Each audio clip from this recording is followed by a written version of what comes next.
Tara na mga Jai, kaon tayo ng panganang tuna. So dito lang tayo makakain sa Davao na Ang susipon sa anghang. tuna. Pag-live ka? So let's eat mga Inday. Tingnan nyo ang mami, nagalaklak na. Tara na, kain na tayo mga Inday. Dapat kung pumunta ka sa Davao, dapat kumain ka ng panganang tuna.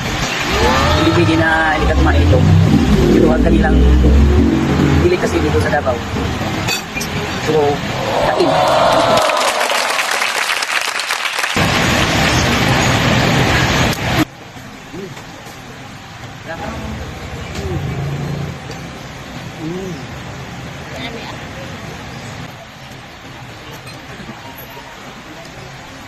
Ano? Na, meta. Wala na.